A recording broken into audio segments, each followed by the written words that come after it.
The shuttle docked at Very's academy with a soft hydraulic hiss, and Kale Veyron pressed his four-fingered hand against the observation glass to get a better look at the new arrival. A human. Female. Small. She stepped onto the platform wearing a worn gray satchel over one shoulder, her dark hair tied in a loose braid that fell across a faded jacket.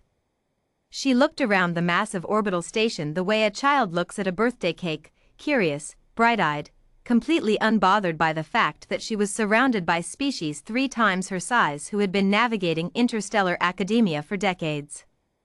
Kale's antennae twitched. His job as Academy observer was to monitor new students for integration difficulties. Humans were notoriously fragile. This one would need watching. He descended to greet her. "You must be Mara Ellison," he said, extending the formal greeting posture of his people, arms open, head slightly bowed. "I am Kale Veyron, your assigned observer. I will help you acclimate to." "Hey." She smiled up at him. It was a small, easy smile. The kind a person wears when they're relaxed. Comfortable. Cool place. Is the gravity here adjustable? Feels a little light. Kale blinked all 3 of his eyes. It is set to the galactic standard of 87 centimos. Most species find it perfectly adequate. She bounced on her heels once, testing. "I'll get used to it." "She'll get used to it." Kale made a note. Humans, he had read, came from a world with 1G standard gravity. The adjustment usually took weeks. She had been standing on the platform for approximately 40 seconds. "Your file," he said carefully, pulling up her intake documents on his wrist panel, "says you come from Earth. Northern continent. Rural sector." He scrolled. "And prior to enrollment, your listed occupation was?" He paused. "Wilderness contractor," Mara supplied helpfully. "Yes." He looked at her again. The small frame. The easy smile. The braid. "What does that entail, exactly?" She tilted her head. "Pest control, mostly. Extraction work. Some tracking. On Earth." "Yep." Kale knew what Earth was. Every species in the known galaxy knew what Earth was. It was the Deathworld.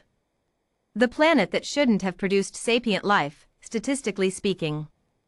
A world of extreme gravitational pull, volatile weather patterns, temperature swings that would kill most species in hours, and a biosphere that had apparently decided, at some point in its early history, that everything should be capable of murdering everything else. He looked at Mara Ellison, 5'4", maybe 55 kilograms soaking wet, and thought, she's going to get eaten alive here. "Welcome to Very's academy," he said. "Please follow me." The first incident happened 3 days later. A Greth student, large, grayscaled, roughly the size of a ground vehicle, cornered Mara in the eastern corridor.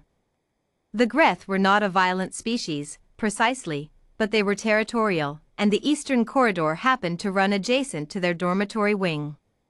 The student, a third-year named OSS, apparently decided the new human was trespassing.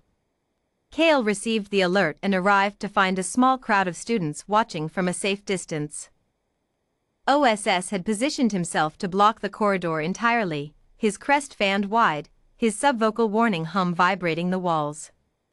It was, objectively, an impressive threat display. Several first years had already filed formal distress reports just from hearing it at a distance. Mara was standing 6 feet away from him, arms loose at her sides, satchel still over one shoulder. She was not running. She was not trembling. She was watching OSS the way Kale had seen researchers watch field specimens, clinically, with patience, cataloging information. "Miss Ellison," Kale said quickly, stepping forward. "Please step back. Greth threat displays can escalate too." "He's not going to charge," she said, without looking away from OSS. Kale stopped. "I beg your pardon?" His weight is back on his rear legs. If he was about to move, he'd shift forward. He's all display right now. She finally glanced at Kale. I'm not in danger. OSS's crest flickered. His hum wavered. Mara looked back at him. Then, slowly, she lowered her chin, not a bow, not a submission gesture, but something quieter. An acknowledgement. I see you. I'm not afraid. I'm also not a threat. She held it for 3 seconds. OSS's crest folded. He stepped aside. Mara walked past him like it was nothing, nodding as she went. Thanks. Kale stood in the corridor for a long moment after she'd gone. He filed a report that evening. Under behavioral notes he wrote, subject demonstrates unusual threat assessment competency. Recommend further observation. The second incident happened during the xenobiology practical in week 2. The class had been presented with a live specimen of a Korath serpent, non-venomous, the professor had assured them, though it was 3 meters long and had a documented history of constricting things out of what appeared to be simple enthusiasm. It had been secured in a transparent enclosure, but during the practical, the locking mechanism failed. The Korath serpent slid out of the enclosure with the boneless, deliberate movement of something that had never once felt afraid of anything. The classroom evacuated in approximately 4 seconds. Tables overturned. At least 2 students went directly through a window into the hallway. The professor backed against the far wall and began broadcasting a containment alert on the emergency channel. Mara was the only student who didn't move toward the door. Kale, watching through the hall window with the rest of the evacuated class, saw her take her satchel off her shoulder and set it on the floor. She crouched down, slowly, no sudden movements, and positioned herself at the serpent's eye level. The Korath serpent paused. It regarded her. She made a low sound. Not words. Something rhythmic, from the back of her throat. Patient. Even. The serpent's tongue flickered. Mara extended her hand, palm up, and waited. 30 seconds passed. The serpent moved toward her and rested its head across her forearm. The hallway was completely silent. It's okay, Mara called out, her voice calm and conversational, like she was narrating a nature documentary from her living room. She's just curious. You can come back in.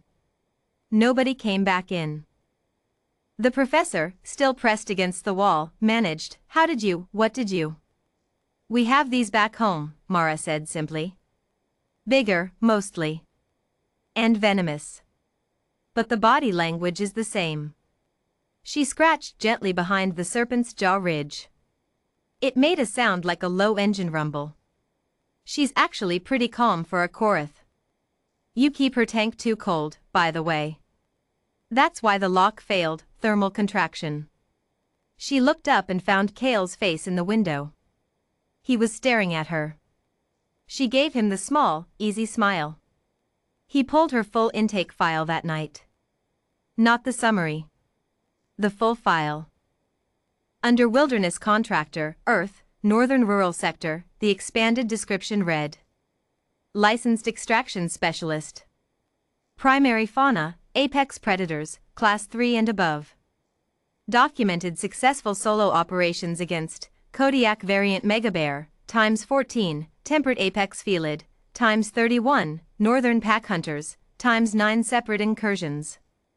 Additionally certified in venomous arthropod containment, large serpent handling, and emergency wilderness trauma response. Applicant note, I mostly do relocations now. The killing part got boring. Kale set down the file. He thought about the way she'd bounced on her heels to test the gravity and said I'll get used to it. He thought about her standing 6 feet from a Greth threat display and reading its weight distribution like she was checking the weather. He thought about her crouching on the floor of a classroom, hand extended, patient and unhurried, while a 3-meter serpent decided whether to eat her. He thought about her small frame and her loose braid and her easy smile and the way she looked around the station on her first day like a child at a birthday cake.